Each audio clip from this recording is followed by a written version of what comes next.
生活得好幸福，你何必一定要見翻佢呢？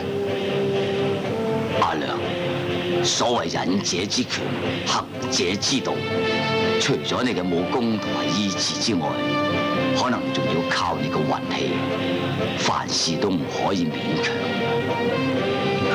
傑西，你講得啱，有時間幫我去睇下莎莎。